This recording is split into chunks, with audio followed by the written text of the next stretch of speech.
ചെമ്പനീർ പൂവ് സീരിയലിന്റെ latest episode review എന്ന് പറയുന്നത്. അങ്ങനെ മഹിമ വന്ന് രേവതിയോട് ദേഷ്യപ്പെടുന്നുണ്ട്. ചന്ദ്രമതി കൊടുത്തുവിട്ട ആ ഒരു കാര്യങ്ങളൊക്കെ കേട്ട് മഹിമ ആകെ കട്ടക്കലിപ്പിലായിരിക്കും. നീ എൻ്റെ മോളെ വഴി തെറ്റിക്കാനുണ്ട് എന്നൊക്കെ ചോദിച്ചുകൊണ്ട് തന്നെ ദേഷ്യപ്പെടും. ദേ ഒരു കാര്യം ഞാൻ പറഞ്ഞേക്കാം, ഇനി ഇങ്ങനെ എന്തെങ്കിലും സംഭവിച്ചാലുണ്ടല്ലോ നിന്നെ ഞാൻ വെറുതെ വിടില്ല എന്നൊക്കെ പറഞ്ഞുകൊണ്ട് തന്നെ ആകെ കട്ടക്കലിപ്പിലായിരിക്കും മഹിമ. അന്നേരം രേവതി പറയുന്നുണ്ട്, ആൻറ്റി കാര്യം അറിയാതെ ഇങ്ങനെയൊന്നും വെറുതെ സംസാരിക്കരുത്. ഞാൻ ആരെയും വഴി തെറ്റിച്ച് വിട്ടിട്ടൊന്നുമില്ല. ഉടനെ മഹിമ വിട്ടുകൊടുത്തില്ല. എടി നീ കൂടുതലൊന്നും സംസാരിക്കേണ്ട. നീ എന്താണെന്നൊക്കെ എൻ്റെ മോളുമായിട്ട് എന്തിനാണ് ഇങ്ങനെ കൂട്ടുപിടിക്കുന്നത് എന്നൊക്കെ എനിക്ക് നല്ല പോലെ അറിയാം. അവളുടെ പൈസ അടിച്ചു മാറ്റാനല്ലേ എന്നൊക്കെ ചോദിച്ചു. അത് കേട്ടപ്പോൾ രേവതിക്കാകെ വിഷമമായി. ദേ അനാവശ്യം പറയരുത് കേട്ടോ എന്നൊക്കെ പറഞ്ഞ് രേവതിയും അങ്ങ് കടുപ്പിച്ച് പറയാണ്. ഒന്ന് പോടി അവിടുന്ന്, എൻ്റെ മോളുടെ കല്യാണ ദിവസം നീ അവളുടെ മാല അടിച്ചു മാറ്റാൻ നോക്കിയവളല്ലേ എന്നൊക്കെ മഹിമ ചോദിക്കുമ്പോൾ രേവതി ആകങ്ങ് തകർന്നു പോവാണ്. അന്ന് എന്തൊക്കെ പ്രശ്നങ്ങളാണ് ഉണ്ടായത്, നീ ഇതൊക്കെ എന്തിനാ ചെയ്യുന്നത് എന്നൊക്കെ എനിക്കറിയാം. നിന്റെ ഭർത്താവിന് കുടിക്കാൻ പൈസ കൊടുക്കാനല്ലേടി, നാണമില്ലാത്തവളെ എന്നൊക്കെ ചോദിച്ച് മഹിമ രേവതിയെ ആക്ഷേപിക്കുമ്പോൾ രേവതിക്ക് വല്ലാതെ സങ്കടം വരുന്നുണ്ട്. രേവതി പറയുന്നുണ്ട്, ദേ നിങ്ങൾ മര്യാദയ്ക്ക് സംസാരിക്കണം കേട്ടോ, ഇല്ലെങ്കിൽ നീ എന്ത് ചെയ്യുമെടി എന്ന് മഹിമ വെല്ലുവിളിച്ചു. ഈ സ്ഥാനത്ത് വേറെ ആരെങ്കിലും ആണെങ്കിൽ എൻ്റെ കയ്യിൽ നിന്ന് നല്ലത് തല്ലങ്ങ് മേടിച്ചേനെ, കാരണം നോക്കി ഒരൊറ്റന്നങ്ങ് പൊട്ടിച്ചേനെ. പക്ഷേ വർഷയുടെ അമ്മയായതുകൊണ്ട് മാത്രം തന്നെ ഞാൻ ക്ഷമിക്കുന്നു എന്ന് പറയാണ് രേവതി. ഓഹോ, നീ വലിയ അഹങ്കാരിയാണെന്ന് ചന്ദ്രമതി പറഞ്ഞിരുന്നു. പക്ഷേ ഇത്രമാത്രം അഹങ്കാരം നിനക്കുണ്ടെന്ന് എനിക്കറിയില്ലായിരുന്നു എന്ന് മഹിമ പറയും. നിന്നെപ്പോലെ വേറൊരു മരുമകൾ അവിടെയുണ്ടല്ലോ ശ്രുതി, അവൾ ഇതുവരെ വർഷയെ സ്വാധീനിക്കാൻ നോക്കിയിട്ടില്ല. കാരണം അവൾ വലിയ വീട്ടിലെ കുട്ടിയാണ്. നിന്നെപ്പോലെ തന്നെ നിനക്ക് വല്ല അന്തസ്സും അഭിമാനമുണ്ടോടി എന്നൊക്കെ ചോദിച്ചുകൊണ്ട് തന്നെ മഹിമ പരിഹസിക്കുകയാണ്. അത് കേട്ടപ്പോൾ രേവതി പറയുന്നുണ്ട്, അതെ, വലിയ വീടും കാറും ബംഗ്ലാവും ഒക്കെ ഉണ്ടെങ്കിൽ മാത്രമേ അന്തസ്സും അഭിമാനവും ഒക്കെ ഉണ്ടാവുള്ളൂ എന്ന് നിങ്ങൾ കരുതിയിട്ടുണ്ടെങ്കിൽ നിങ്ങളോട് എനിക്ക് കൂടുതലൊന്നും തന്നെ പറയാനില്ല. പണമൊന്നുമല്ല ആൻറ്റി വലുത്, അതിനേക്കാൾ വലിയ കാര്യങ്ങൾ വേറെയുണ്ട്. നിങ്ങൾ നിങ്ങളുടെ മോളോട് പോയി തന്നെ ചോദിച്ചു നോക്ക്. ഞാൻ എപ്പോഴെങ്കിലും അവളെ സ്വാധീനിക്കാൻ നോക്കിയിട്ടുണ്ടോ എന്ന കാര്യം നിങ്ങൾ തന്നെ പോയി ചോദിച്ചു നോക്ക് എന്ന് പറയും. അവളുടെ കയ്യിൽ നിന്ന് പൈസ തട്ടാൻ നോക്കിയിട്ടുണ്ടോ എന്ന് നിങ്ങൾ ചോദിക്ക്. എനിക്കതിൻ്റെ ഒന്നും ആവശ്യമില്ല. ഞാൻ നല്ല അന്തസ്സായിട്ട് തന്നെയാണ് ജീവിക്കുന്നത്. പൂ കെട്ടിയിട്ടാണ് ഞാൻ ജീവിക്കുന്നത്. ഉടനെ മഹിമ പുച്ഛത്തോട് ചോദിച്ചു, പൂ കെട്ടി ജീവിക്കുന്ന നിനക്കൊരു ദിവസം എത്ര രൂപ കിട്ടുമടി? രേവതി വിട്ടുകൊടുക്കാതെ തന്നെ പറഞ്ഞു, 10-30 മുഴം പൂ കെട്ടുന്നവളാ ഞാൻ. എനിക്ക് നല്ല വരുമാനമുണ്ട്. ആ വരുമാനം മാത്രം മതി ഞങ്ങൾക്ക് ജീവിക്കാം. പിന്നെ എൻ്റെ ഭർത്താവിന് അത്യാവശ്യം ജോലിയുണ്ട്. കാർ ഓടിക്കുന്നത് കൊണ്ട് തന്നെ ആ പൈസ കൊണ്ട് ഞങ്ങൾ രണ്ടുപേരും സമാധാനമായി തന്നെ ജീവിച്ചോളാം. ഞങ്ങൾക്ക് എന്തായാലും മറ്റുള്ളവരുടെ പൈസയൊന്നും വേണ്ട. മഹിമ പക്ഷേ നിർത്താനൊന്നും തന്നെ ഭാവമില്ലായിരുന്നു. ഇനി മേലാൽ എൻ്റെ മോളെ സ്വാധീനിക്കാൻ നീ നോക്കിക്കഴിഞ്ഞാൽ പിന്നെ ഞാൻ നിന്നെ വെറുതെ വിടില്ല എന്നൊക്കെ അവരിങ്ങനെ ആവർത്തിച്ചു പറയാണ്. രേവതി പറഞ്ഞു, മോളോട് നിങ്ങളൊന്ന് ചോദിക്ക്, എന്നിട്ട് മതി എൻ്റെ മെക്കെട്ട് കയറാൻ വരുന്നത്. ഇത്തിരിയെങ്കിലും നാണമുണ്ടെങ്കിൽ നിങ്ങൾ ഇങ്ങോട്ടേക്ക് വരില്ലായിരുന്നു. ഇത് കേട്ട് മഹിമ ദേഷ്യപ്പെട്ട് അവിടെ നിന്നും ഇറങ്ങിപ്പോവാണ്. രേവതിക്കാണെങ്കിൽ ആകെ വിഷമമായി. ഒരു തെറ്റും ചെയ്യാതെയാണ് താൻ ഇത്രയൊക്കെ കേൾക്കേണ്ടി വന്നത് എന്നൊക്കെ ഓർത്തുകൊണ്ട് തന്നെ രേവതി വിഷമിച്ച് നിൽക്കും. ആ സമയത്താണ് സച്ചി കാറിൽ വന്ന് അങ്ങോട്ടേക്ക് ഇറങ്ങുന്നത്. വർഷയുടെ അമ്മയല്ലേ ആ പോയത്, എന്തേ അവരിങ്ങോട്ടേക്ക് വന്നത് എന്ന് സച്ചി ചോദിച്ചു. പൂ മേടിക്കാൻ വേണ്ടിയിട്ട് വന്നതാണോ? പക്ഷേ കയ്യിൽ പൂവൊന്നും കണ്ടില്ലല്ലോ എന്ന് സച്ചി സംശയിച്ചു. പോകുന്ന വഴിക്ക് എന്നെ കണ്ടപ്പോൾ നിർത്തി സംസാരിച്ചതാണെന്ന് രേവതി നുണ പറയാൻ നോക്കിയെങ്കിലും സച്ചി സമ്മതിക്കുന്നില്ല. സത്യം പറ രേവതി, എന്താ ഉണ്ടായതെന്ന് സച്ചി നിർബന്ധിച്ചു. ഒന്നുമില്ല സച്ചിയേട്ടാ എന്ന് രേവതി പറയുമ്പോൾ അവിടെയുള്ള കൂട്ടുകാരി ചേച്ചി സച്ചിയോട് സത്യം വിളിച്ചു പറയൂ. രേവതി, നീ എന്തിനാ ഇങ്ങനെ മറക്കുന്നത്? സച്ചിയോട് സത്യം പറ എന്ന് ചേച്ചി പറയണേ. രേവതിയെ ചീത്ത പറയാൻ വന്നതാണ് ആ സ്ത്രീ. രേവതി വർഷയെ പറ്റിച്ച് പൈസ ഉണ്ടാക്കുന്നു എന്നൊക്കെ അവർ പറഞ്ഞു എന്നൊക്കെ ആ ഒരു ചേച്ചി വെളിപ്പെടുത്തി. പൈസ തട്ടി സച്ചിക്ക് കൊടുക്കാനാണ് ഇതൊക്കെ ചെയ്യുന്നത് എന്ന് അവർ പറഞ്ഞു. അത് കേട്ടപ്പോൾ സച്ചിക്ക് ആകെ ഷോക്കായി. സത്യമാണോ രേവതി എന്ന് ചോദിക്കാണ് സച്ചി.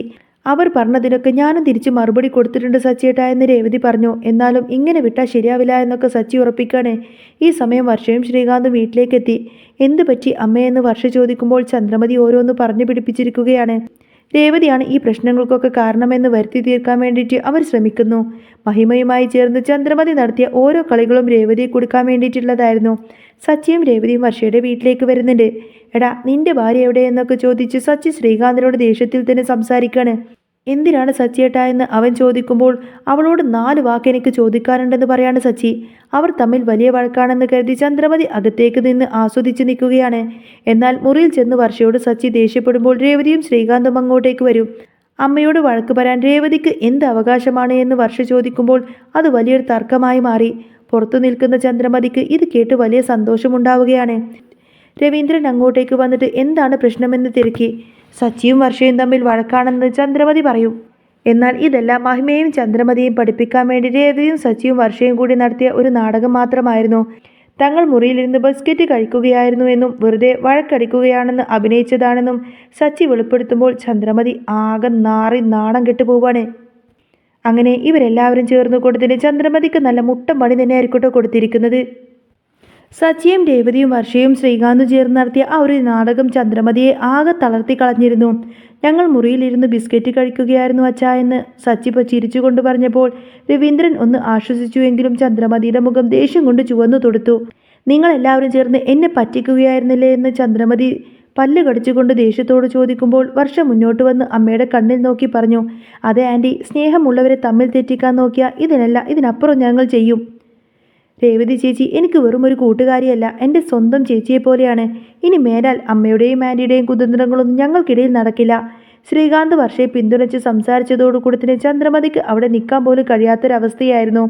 അവരാകെ നാണം കെട്ട് നേരെ സ്വന്തം മുറിയിലേക്ക് വലിഞ്ഞു. രവീന്ദ്രൻ സച്ചിയെയും രേവതിയെയും അടുത്തേക്ക് വിളിച്ചു പറഞ്ഞു, മക്കളെ, ഈ വീട്ടിൻ്റെ സമാധാനം നശിപ്പിക്കാൻ വേണ്ടിയിട്ട് പലരും നോക്കും. പക്ഷേ നിങ്ങൾ എങ്ങനെ ഒത്തൊരുമയോടുകൂടെ നിന്നു കഴിഞ്ഞാൽ മതി. സച്ചി രേവതിയുടെ തോളിൽ തട്ടി ആശ്വസിപ്പിച്ചുകൊണ്ട് തന്നെ അവിടെ നിന്നും യാത്ര പറഞ്ഞു. തിരികെ പോകുന്ന വഴിയിൽ കാറിൽ വെച്ച് സച്ചി രേവതിയോട് പറയുന്നുണ്ട്, രേവതി, മഹിമാൻറ്റി പറഞ്ഞതൊന്നും തന്നെ നീ മനസ്സിൽ വെക്കണ്ട. അവർക്ക് പണത്തിൻ്റെ അഹങ്കാരാണ്. പക്ഷേ നിന്റെ മനസ്സിൻ്റെ നന്മയൊന്നും അവർക്ക് മനസ്സിലാവില്ല. രേവതി ജനലിലൂടെ പുറത്തേക്ക് നോക്കി ആ ഒരു കാഴ്ചകളൊക്കെ നോക്കി നെടുവീർപ്പിട്ടു. എൻ്റെ വിഷമം പൈസ ഇല്ലാത്തത് കൊണ്ടൊന്നുമല്ല സച്ചിയേട്ടാ, പക്ഷേ നമ്മൾ സ്നേഹിക്കുന്നവർ പോലും നമ്മളെ സംശയിക്കുമ്പോഴാണ് സങ്കടം വരുന്നത്. സച്ചി കാർ ഒന്ന് ഒതുക്കി നിർത്തി രേവതിയുടെ കൈകളൊക്കെ ചേർത്ത് പിടിച്ചു പറഞ്ഞു, നീ കൂടെയുള്ളപ്പോൾ എനിക്ക് വേറെ ഒന്നിൻ്റെയും ആവശ്യമില്ല രേവതി. നമ്മൾ ഇനിയും അന്തസ്സായി ഇതുപോലെ തന്നെ ജീവിക്കും. വൈകുന്നേരം അവൾ വീട്ടിലേക്ക് എത്തിയപ്പോൾ മുറ്റത്ത് പൂക്കൾ വിൽക്കാൻ തയ്യാറെടുക്കുന്ന രേവതിയുടെ അമ്മയാണ് കണ്ടത്. രേവതിയും സച്ചിയും ചേർന്ന് പൂക്കളൊക്കെ കെട്ടാൻ സഹായിച്ചു. ആ രാത്രിയിൽ ആ ചെറിയ വീട്ടിൽ വലിയ സന്തോഷം തന്നെ നിറയുന്നുണ്ടായിരുന്നു. മറുഭാഗത്ത് തോറ്റുപോയതിൻ്റെ പകയിൽ ചന്ദ്രമതി മഹിമയെ ഫോൺ വിളിച്ചു അടുത്ത തന്ത്രം മെനയുന്നുണ്ടായിരുന്നു. വർഷയുടെയും ശ്രീകാന്തിൻ്റെയും ജീവിതത്തിൽ പുതിയൊരു കൊടുങ്കാറ്റ് ഉയർത്താൻ അവർ പ്ലാൻ ചെയ്യുമ്പോഴാണ് സച്ചി അങ്ങോട്ടേക്ക് കടന്നു വരുന്നത്. ചന്ദ്രമതിയുടെ ഫോൺ സംഭാഷണമെല്ലാം തന്നെ സച്ചി കേൾക്കുന്നുണ്ടായിരുന്നു. വർഷയും അവളെയും തമ്മിൽ എന്നേക്കുമായി തെറ്റിക്കാനുള്ള വഴിയൊക്കെ ഞാൻ കണ്ടുപിടിച്ചിട്ടുണ്ട് എന്ന് ചന്ദ്രമതി ഫോണിലൂടെ സംസാരിക്കുന്നതെല്ലാം തന്നെ സച്ചി കേൾക്കും. ഇത് കേട്ട് സച്ചി ആകെ സ്തംഭിച്ച് നിന്നുപോയി. ചന്ദ്രമതിയുടെ കള്ളത്തരം കൈയോടെ പിടിക്കാൻ വേണ്ടി സച്ചി തീരുമാനിച്ചു. സച്ചി പെട്ടെന്ന് മുറിയിലേക്ക് കയറി ചെന്ന് ചന്ദ്രമതിയുടെ കയ്യിൽ നിന്നും ആ ഒരു ഫോൺ അങ്ങ് തട്ടിത്തെറിപ്പിച്ചു. അമ്മേ, ഇത്രയും തരം താഴ്ന്ന പരിപാടി അമ്മ കാണിക്കുമെന്ന് ഞാൻ സ്വപ്നത്തിൽ പോലും കരുതിയില്ല എന്നൊക്കെ പറഞ്ഞ് സച്ചി ഗർജിക്കുന്ന സമയത്തിന് ചന്ദ്രമതിയാണെങ്കിൽ ആകെ പേടിച്ച് വരച്ച് സച്ചി എങ്ങനെ പേടിയോടുകൂടെ നോക്കി നിൽക്കുന്നതും കാണിച്ചുകൊണ്ടാണ് കേട്ടോ എപ്പിസോഡ് പൂർണ്ണമാവുന്നത്. അപ്പോൾ നിങ്ങൾക്ക് ഈ ഒരു ചാനൽ ഇഷ്ടമാവുകയാണെങ്കിൽ സബ്സ്ക്രൈബ് ചെയ്യാനും സപ്പോർട്ട് ചെയ്യാനും മറക്കല്ലേ. നെക്സ്റ്റ് വീഡിയോ ആയിട്ട് ഉടനെ വരാം. ബൈ.